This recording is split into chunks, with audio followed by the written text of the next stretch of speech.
Hi, everyone. On today's podcast, we're going to talk with non-binary doula and childbirth educator Moss Froom about gender-affirming birth work and education.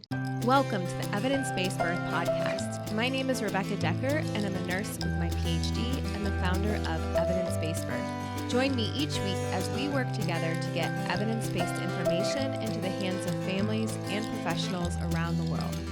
As a reminder, this information is not medical advice.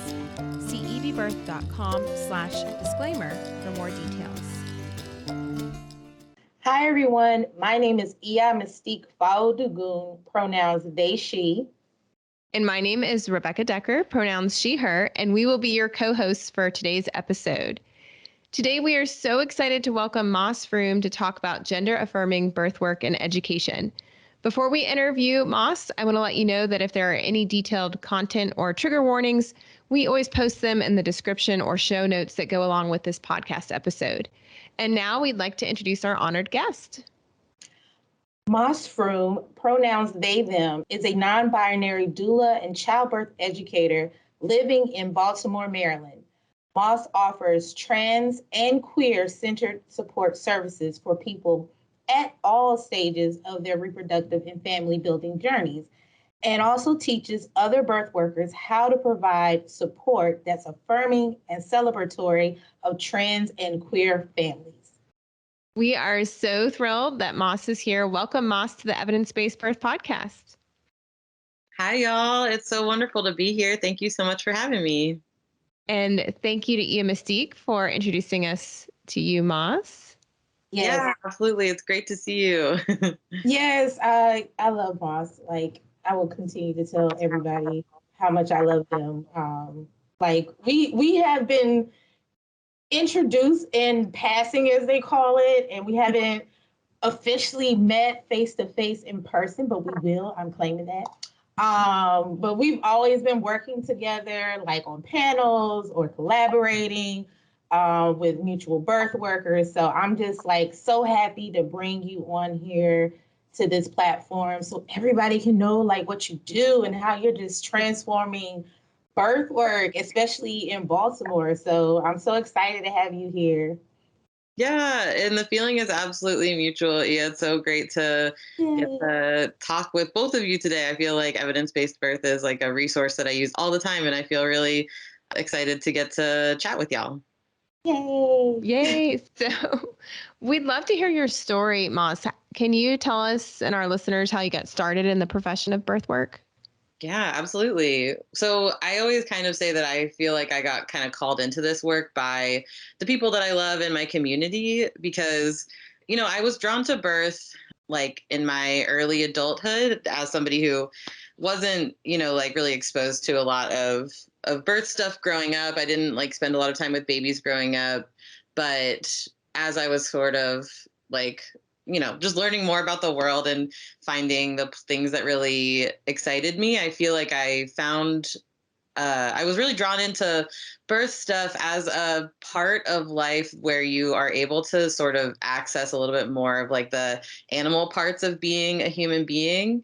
And that has a lot to do with how I feel about gender and non-binary identity too. But fast forward, it was I learned about birth. I trained as a birth doula, and then I didn't really get started practicing immediately. But fast forwarding into I arrive in my early 30s and I have this very established and deeply rooted community with my close ones who are all fellow queer and trans people.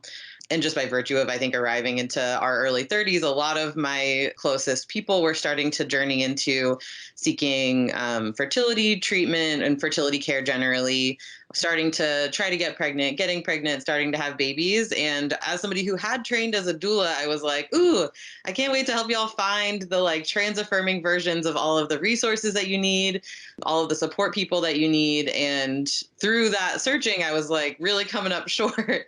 And so it kind of showed me that my community and especially my local community really needed somebody who could, be that trans doula for our family building journeys and the various reproductive stuff that was going on with us. But also just that there was such a void in trans affirming informational resources that I felt I could help to chip away at that void of them. So that kind of just called me into the work. And so really for the past like around 3 years, that's what I've been dedicating my time to. I love that. I love how you saw the need in your community and were like, I'm going to fill that need. Yeah, I feel really Yes. lucky to have found that. And I think that was definitely, like you stated, Moss, I feel like there was a trend that all of us, it's like we hit 30 in our 30s, and we're like, wait, something has got to give. We have to do something. I'm sick of X, Y, and Z. Kind of following that calling, like a lot of us kind of flooded in. I literally feel like a lot of us, like, are in our 20s, we're kind of like, okay, I'm gonna do this birth work thing or whatever, or I may not be into it. But I think when we shifted into our 30s, it's kind of like a start of our own healing process because of our own experiences. Whether we gave birth or not, we may have witnessed birth, or we are seeing birth with our own kindred, our family members. So, like, I really like how you just said, like, you just shifted in your 30s to just create these spaces and this new language, which is really not new, I will say that. But to others, it's new. It's new. It's a learning process, but it's definitely, I will say, a new shift, a new vision in birth work that hasn't been spoken out in a long time. So I definitely, and just watching you work as a full spectrum doula, especially, and just for those who may not know what a full spectrum doula is, can you just kind of explain that to them? Like, what is a full spectrum doula? What do you do that? Like, why do you do that? And just how did it look like in the queer and trans community? Yeah, absolutely. So as a full spectrum birth worker, what that means to me is that I'm just, there to support folks at no matter what point or juncture they're at in their like either reproductive or family building journeys. So like when it comes down to it, what this means is that I support people through not just labor and birth, but also through fertility, through abortion, through postpartum, through pregnancy loss, really like anywhere on that twisting and turning path through all of the things, whether it's like an intentional family building journey or whether it's just kind of navigating the reproductive health or pelvic health sphere. And I think that I feel especially called to do that sort of like full gamut service because as, queer and trans people who are seeking like reproductive health care or who are trying to build our families, like there's just like a lack of understanding and competency in a lot of like the healthcare institutions that we're interacting with, no matter like what juncture of that reproductive or family building path you're on. And so I think it is really helpful to have somebody who can be like a birth worker, a companion with you throughout the entire journey to help, to do what doulas do in general, which is like, helping people advocate for themselves, as well as all of the just like emotional support, and that can be really helpful when you're trying to interact with these institutions that are just like not set up for us as queer and trans families. You mentioned as part of the spectrum, like fertility treatments, and that really stuck out to me because when we were doing our research for the updated article about pregnancy and birth at the age of 35 and older, we were learning a lot about how fertility treatments are very like, well, not only highly gendered, but mainly catering to like white, cisgendered, heterosexual couples. So I was wondering if you could talk a little bit about like, as a full spectrum doula, how do you assist families on that fertility journey, especially your queer and trans families? Yeah. I mean, on the like from the get-go, a lot of us have to interact with some sort of assisted reproductive technology to get pregnant. Obviously, not all queer and trans families need to use this. It's like, queer and trans families look like all different arrangements of people with all different kinds of gametes. But a lot of us do need to access some sort of assistance when it comes to getting pregnant, because a lot of us don't have all the gametes represented that we need in order to achieve a pregnancy. So, like so many of us need to do like at least things like finding sperm donors and accessing sperm, as well as like, figuring out the best way for our individual families to do the like sperm getting in the same place at the same time as the egg stuff. And that's just like, for folks who that's like, ICIs and IUIs are like the sort of like the journey. But then there's also like so many different layers as like, as people need to access like further and further sort of intervention or a higher like removing of the variables in order to get pregnant. So when you get into territory of working with like reproductive endocrinologists, I feel like that is where things get like extra exclusive and sort of like cis hetero centered in a way that can be really difficult to navigate. And so as like a supporter, I feel like a lot of what I do is education. I like run like once in a while I'll run a workshop that's just like about like getting all of that information together about like what people's options are in a context that is affirming, because like, accessing information about these like various levels of fertility care in the first place is hard to do because the information is like so spread out into a million different places. And on top of that, it's like I have not yet found a currently existing resource that lays all of this out together and in a way that is not super gendery. But however, that resource is coming because a couple of my amazing queer and trans birth worker colleagues are currently working on a resource. Their names are Ray Rockland and Maria Goodman, and they are amazing midwives who are working on this exact resource that we need, which is like bringing together all of this, like how to get pregnant information in a format that is like affirming and celebratory of queer and trans families. So looking forward to that resource. But currently, there's so little information that's easily accessible for queer and trans families. So education is a big piece of it, whether that's like privately with clients or in like a workshop format. And then, further beyond that, I love to just be a sort of companion through the journey because people are out there getting misgendered all the time and getting misunderstood. And, fertility stuff can be such a like legal and financial burden that just makes the whole family building experience really, really stressful. So I think it's like important for folks to have layers and layers of support around that. And now I know because we work together, like I said, by passing and virtually, I'm always in awe of like just you being an educator in this. Like you're so much more in this work, but you are definitely like a true educator when it comes to gender affirming birth work.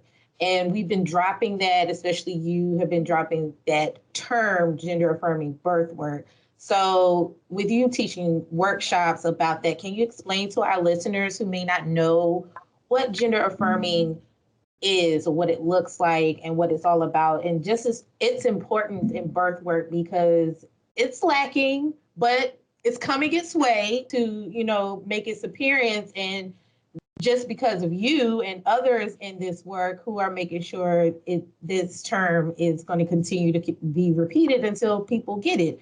So can you explain to like our listeners who may not know what gender affirming birth work is, especially how that shows up in your workshops? Yeah.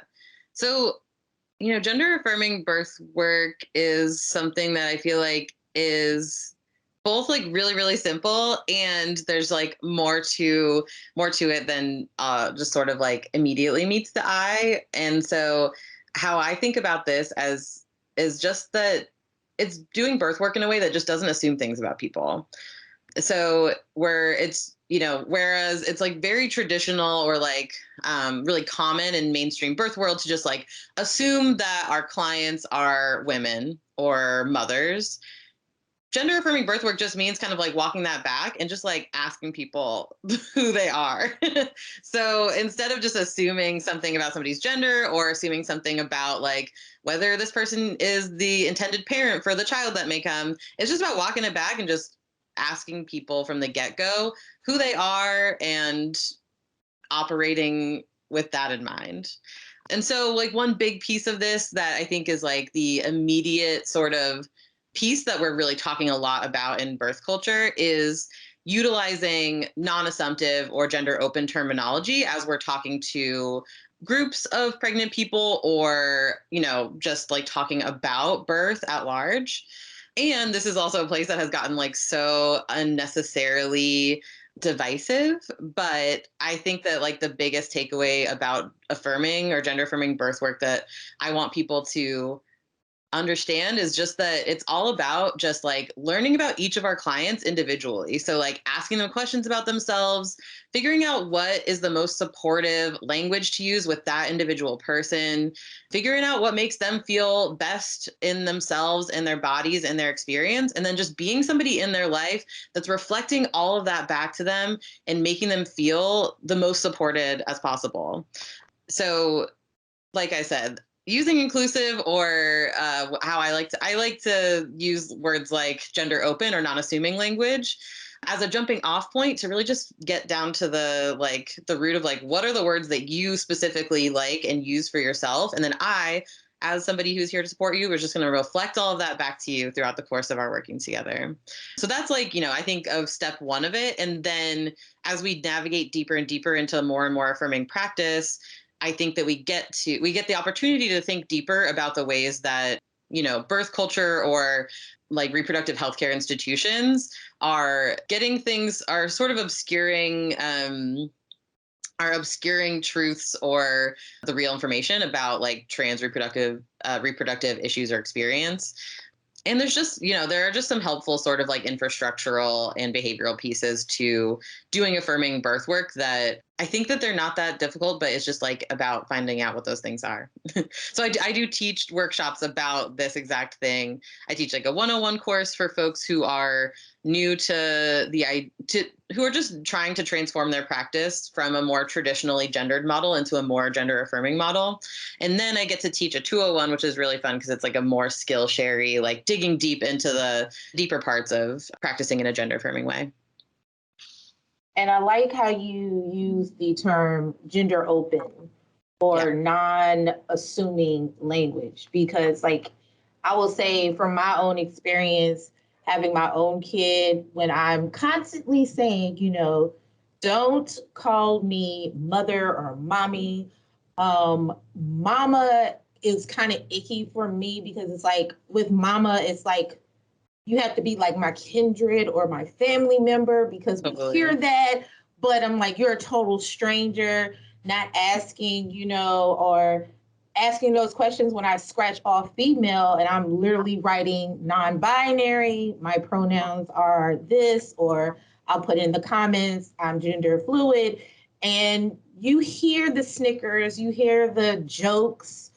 It's very harmful. It's very triggering. It's very upsetting. It's not professional at all. So like, it's great that you're creating these spaces and creating these like workshops and creating that new, to me, it's a new term. I'm learning something from you every day, like gender open, like being open and, like you're not assuming just because I'm feminine presenting, you're not assuming that I say, yes, I am a mother. The only one who pretty much calls me mama is my kid. That's it. Don't, just kind of like you said, ask those questions, like getting to know the client, getting to know that person, to know that where they're coming from and not making assumptions. So I think that's beautiful. And that's beautifully said, because that's a very touching point for me, especially with me relearning and unlearning a lot of things that I learned from where I come from that's very cisgendered and, woman is a woman and man is a man and all that stuff. I will be nice. But, just kind of dealing with that. So it's great that you are just, like I said, creating those spaces and, allowing folks to unlearn what they, that is harmful in this practice. Definitely. Thanks. Yeah. I think that ultimately, like, it is helpful for working with any client. It's like everybody is coming to their birth experiences or whatever, their perinatal experiences with like their whole lives of experience. And everybody has different needs to feel really safe and comfortable. And so like if we just ask them a lot of good questions, then we get to be the best supporters possible, whether they're trans or not. It's like some people like just don't want to get called mommy by random strangers that they meet, and it's like you don't have to be trans to have that. Right. I know people who are not trans and or non-binary, gender fluid, and they're like, please don't call me mommy. Yeah, exactly. Don't. It's icky to It's me. something basic that I learned in nursing school is you don't assume things about people. And so it's really frustrating to me that so many nurses especially do make assumptions and like snicker at the gender inclusive language or non-binary people. That's one of my big pet peeves right now. And but I just go back to the basics of nursing education are like, you don't assume things about people because, assume means it makes an ass out of you and me is what they taught us. And, they taught us not to call people sweetie, honey, mommy, mama. Like all of that is kind of like infantilizing or like, treating them like they're like lesser than you. So it just kind of seems like common basic decency to find out what people want to be called and then call them that, I like how you talked about reflecting. That's really beautiful language. Right. It's like you just got to get people to tell you who they are, and then you have the opportunity to show them that you see them, Mm-hmm. So you talked about, the using that strategy of listening, not assuming, and reflecting. Do you have any other top strategies you'd want to share for gender affirming birth work? Maybe one or two other like ways of working in the birth world? Yeah, absolutely. I think, well, the first thing that popped into my head when you asked was a useful strategy for apologizing and recovering when you do mess up and when you are the person that misgenders somebody. Because I think that this is just one of the most important parts of being prepared to work with queer and trans families, because we all make mistakes. It happens. And it's really important to know how to gracefully and respectfully recover from those mistakes and begin to rebuild trust with those clients or friends or whoever we're talking about. And it's actually like, it's very simple. And there are some traps in there that people tend to fall into when they're maybe more anxious about being the person that has made the mistake. So my sort of like recipe for recovering from accidentally misgendering somebody is that if you are the person that realizes that you misgendered somebody, the first thing you want to do is just rewind and say the thing back, but using the correct language. Whatever you messed up, just correct that mistake. Then apologize. And you want to apologize, absolutely genuinely, but also very concisely, because this is the trap that people fall into where we see people get into like a real apology spiral that just like, it's like the superfluous over apology that just kind of like sucks the centering of the interaction onto you as the person that made the mistake, instead of keeping centered the person who has just been misgendered or harmed. So everybody in the room wants this to be over as soon as possible. So the third thing is just to like move on. So you want to correct yourself, apologize genuinely, concisely, and then just keep it moving. You want to just like keep talking about the thing that you were saying. You just really don't want to get caught up in like making the over apology like the thing that's happening. It's really common for folks to get like into the like, oh my God, I'm trying so hard. I like, you have to forgive me. And this kind of thing just like puts us as like the person who's just been misgendered in a really like uncomfortable and unfair position of like having to give forgiveness in order to move the interaction along. And it sucks. It sucks to be there. It sucks for the person who is like beating themselves up. It's so draining. It's draining. It's exhausting. Exactly. Yes. So it can be simpler. You just got to correct yourself, apologize, and move it along. And that is like, I think, a really important strategy to practice and just get used to, especially if you are like, not in trans bubble world where you're just like constantly exercising these muscles of just being in this culture of we're all just like switching pronouns all the time, and we're all getting used to things, and we're used to sort of like rerouting those neural pathways, but not not everybody has that just like all that practice under their belt. And so it really is important to just be practicing those kinds of things, and it makes it a lot easier in the moment to utilize them. Yeah, I love that. Knowing how to apologize, not making it about yourself. Like, yeah. It reminds me a little bit of like white fragility or white tears. Oh, yes. Yeah. Because it can get exhausting. Like, here we are, we're talking about something, made a mistake. It is what it is. Like you said, correct it, apologize, and move on. Because just turning the situation into, like you said, oh my gosh, I'm so sorry, I didn't mean. Now it's a whole, and I'm not trying to say it's an act. It literally feels like another scene coming in, and then you have to like shift your focus on, okay, this person, I get it, you feel bad, it's okay, just let's move on. And now it's awkward. It doesn't have to be awkward. Just move on. It's like if you bumped into somebody, you're like, oh, excuse me. You move on. That's it. That's all you have to do. That's literally all you have to do. So, exactly. Yeah. I feel like sometimes people need like to have that guidance though, because it's like people are so anxious about getting it right. And it's like we all, as trans people, know that not everyone is going to get it right all the time. And so just like giving us the grace of the correction and the apology, it's like great. And then like the ultimate grace is keeping it moving. So like that, I'm here to give permission that this is like a perfectly acceptable way to operate in these moments. Yeah. Is there anything else you want to share about gender affirming birth work?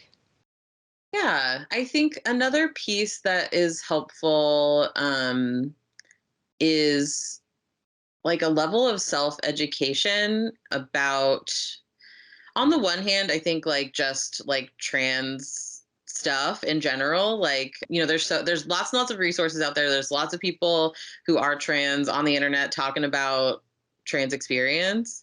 So I think that making sure to do some level of self-education, or I mean, self-education may be the wrong word. It's like take workshops from trans educators, like get a little bit more background information so that you can feel confident and prepared to work with trans and queer families, and so that you're not accidentally putting your clients in the position of becoming your educator. Because that's like just an unfair dynamic that also pops up all the time, that, you know, we want our support people to be like able to jump in and support us, and we don't want to have to have that like level where we're doing them a service of education in order to prepare them to support us. And there just like is so much out there for folks to learn. So I think that like taking people up on the offerings that they are providing in terms of education around things like, you know, just background trans stuff, like common trans experiences, and just, you know, even things like the basic like common use terminology that we're using, because these things do like shift and change all the time. So it's useful to get little updates once in a while from people who are within trans culture. As well as just like there is a ton of misinformation around trans reproductive experience and issues that is currently just like being told to people by their own healthcare providers.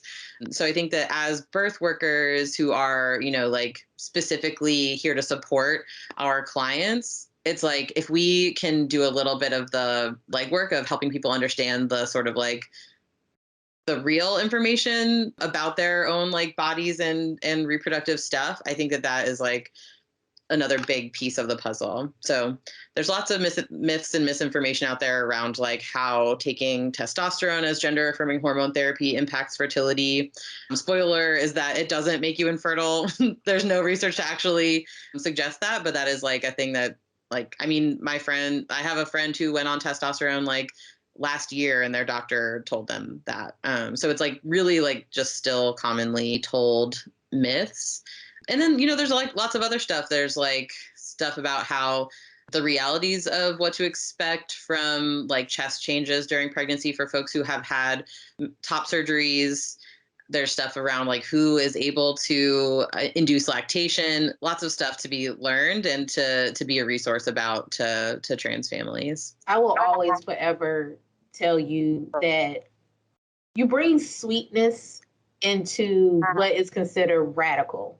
It's very radical work we're doing. And I feel like you are one of the few people I literally lean toward when I'm feeling a little like rage in the birth work. People are making me angry. And then I always say, what did Moss say? Let me go back and reflect on what Moss is doing and saying about, you know, what's happening, because you literally bring that balance. You bring the sweetness, because yes, this work it's ugly, and it can get ugly. But our radical doesn't have to always be, so let's burn everything down. Yes, sometimes we have to burn it down, but we have to burn it down and knock everything down to just build up, like get a better foundation. So it's cool. Like I always think of it like you burn it down, but the ashes are cooling off. So now let's rebuild. And I feel like you bring in that coolness.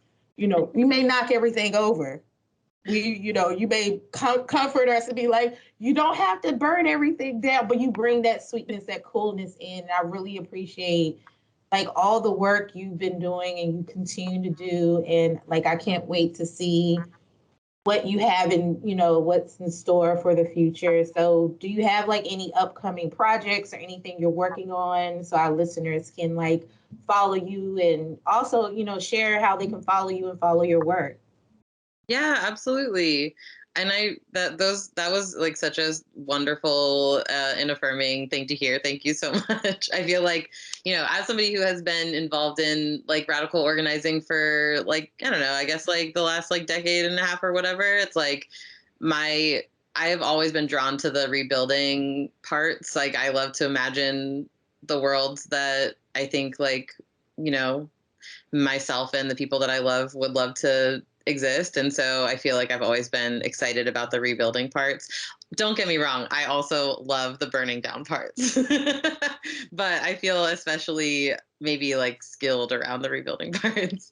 But yes, absolutely. If you would like to work with me, I love to partner up with other birth workers who are trying to adapt their practices to be more gender affirming. And so like I offer sort of like private consulting coaching services for folks.